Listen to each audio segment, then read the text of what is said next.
Friends, तो finally phase 4 की पहली मूवी शैंग-ची रिलीज हो चुकी है एंड इस मूवी में जो हमें 10 रिंग्स दिखाए गए हैं वो मार्वल की आने वाली मूवीज में बहुत ही बड़ा मेजर रोल प्ले कर सकती है, क्योंकि इस फिल्म के पोस्ट क्रेडिट सीन में कुछ ऐसा दिखाया गया है जो आपको हैरान कर सकता है। तो दोस्तों, इसके पोस्ट क्रेडिट सीन के लिए मैं एक सेपरेट वीडियो बाद में बनाऊंगा, क्योंकि यार उसके ऊपर मेरी कुछ अपनी थियरीज हैं जो मैं आप सबके साथ अगली वीडियो में शेयर करूंगा। तो चलिए अब शैंग-ची को रिव्यू करते हैं और जानते हैं कि क्या ये मूवी हमें देखनी चाहिए या नहीं। तो अब आते हैं मूवी की स्टोरी पे। तो स्टोरी कुछ इस तरह की है कि मैंड्रिन जो कि 10 रिंग्स का ओनर है, उसने 10 रिंग्स के नाम से ही अपनी एक सोसाइटी बना रखी है और इस सोसाइटी के सभी लोग मिलके सारे किंगडम्स को डिस्ट्रॉय करने का काम करते हैं। लेकिन यार जब आपकी जिंदगी में एक हसीन औरत आ जाती है ना, तो वो आपको किसी न किसी तरह सुधार ही देती है, जो कि मैंड्रिन के साथ भी हुआ। मैंड्रिन की लाइफ में भी एक लड़की आती है जो मैंड्रिन के 10 रिंग्स का सामना बहुत आराम से कर लेती है और वो लड़की है लीको। और लीको बेसिकली एक जादुई शहर में रहती है जो शायद किसी दूसरे डायमेंशन में ही है और उस जगह का नाम है तालो।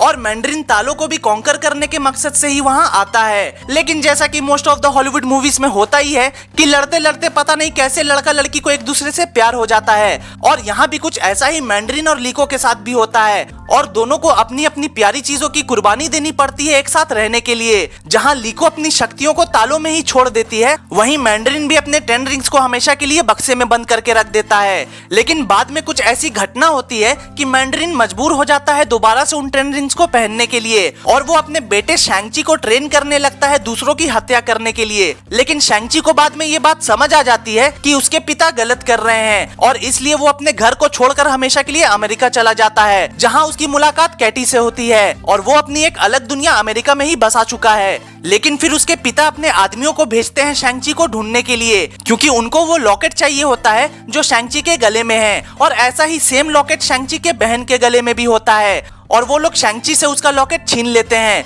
और फिर उसके बाद शैंग-ची अपनी बहन को बचाने के लिए चाइना वापस आ जाता है, जो कि अब चाइना में एक फाइट क्लब चला रही होती है, जहां हमें एबोमिनेशन और वोंग भी लड़ते हुए दिखाई देते हैं। लेकिन फिर मैंड्रिन के आदमी उसकी बहन को भी ढूंढ लेते हैं और उन दोनों को लेकर वापस उसके पिता के घर ले आते हैं। और मैंड्रिन को उन दोनों का लॉकेट इसलिए चाहिए होता है क्योंकि उन दोनों के लॉकेट की मदद से मैंड्रिन तालो का एक शॉर्टकट रास्ता देखना चाहता है, जिसकी मदद से वो तालो जा सके। लेकिन शैंग-ची और उसकी बहन जियालिंग अपने पिता का साथ नहीं देना चाहते और वो दोनों बेन किंग्सली और एक बिना सिर वाले क्रिएचर जो कि असल में तालो का ही रहने वाला है, उन दोनों की मदद से एक अलग रास्ता ढूंढते हैं और तालो पहुंचते हैं और वहां जाने के बाद अपने पिता के ही अगेंस्ट खड़े हो जाते हैं ताकि उनके पिता मैंड्रिन अपने मकसद में कामयाब ना हो सके।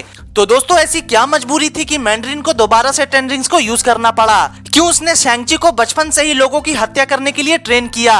और आखिर तालो वापस जाने के पीछे उसका क्या मकसद था? एंड फाइनली क्या शैंग-ची अपने पिता को उनके इरादों में कामयाब होने से रोक भी पाएगा या नहीं? इन सारे सवालों का जवाब आपको इस फिल्म के खत्म होते होते मिल जाएगा। तो दोस्तों, जहां तक स्टोरी की बात है तो स्टोरी कोई बहुत ज्यादा एक्स्ट्रा ऑर्डिनरी नहीं है, लेकिन डायरेक्टर डैनियल क्रेटन ने जिस तरीके से स्टोरी को प्रेजेंट किया है वो एक्स्ट्रा ऑर्डिनरी जरूर है, क्योंकि शुरुआत से ही ये मूवी आपके इंटरेस्ट को बनाए रखती है। हाँ, फर्स्ट हाफ में कहीं कहीं ये मूवी आपको थोड़ी बहुत स्लो लग सकती है, लेकिन वो स्क्रिप्ट की डिमांड थी। बट फिल्म का सबसे बड़ा प्लस पॉइंट है इसका सेकेंड हाफ, जो आपको पलके झपकाने तक का मौका नहीं देती और सेकेंड हाफ को बहुत ही बेहतरीन तरीके से लिखा गया है। चाहे वो एक्शन सीन्स हो, इमोशनल सीन्स हो या फिर कॉमेडी सीन्स हो, सारी चीजें स्टोरी के साथ बिल्कुल फिट बैठती हैं और कहीं भी ऐसा नहीं लगता कि कोई भी चीज जबरदस्ती घुसेड़ दी गई है। और यहाँ कॉमेडी सीन्स के लिए मैं तारीफ करना चाहूंगा बेन किंग्सली की। जी हाँ, वही बेन किंग्सली जिन्हें हमने आयरन मैन मूवी में फेक मैंड्रिन के रूप में देखा था। हालांकि उनके पास ज्यादा काम नहीं था करने के लिए, लेकिन जितना भी काम उन्हें दिया गया था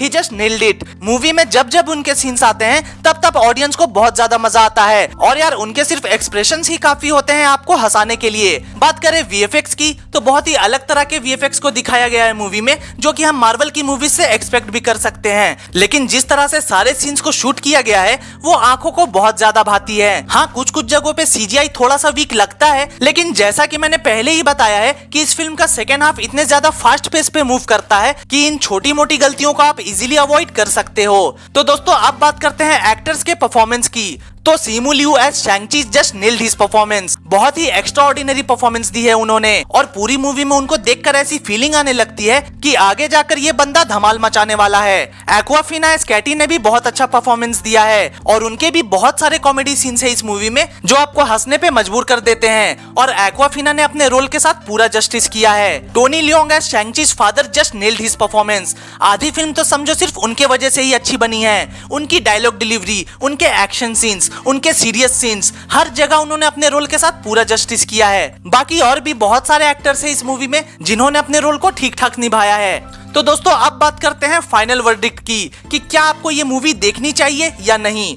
तो यार सिंपल वर्ड्स में एक ही बात कहना चाहूंगा कि what are you waiting for, अभी जाओ और देख लो। और दोस्तों अगर आपने मार्वल की पिछली मूवीज नहीं भी देखी हैं तब भी इस फिल्म को समझने में आपको कहीं से भी कोई दिक्कत नहीं आएगी क्योंकि इस मूवी में जो भी मार्वल से रिलेटेड होता है वो सब कुछ इसके पोस्ट क्रेडिट सीन में होता है।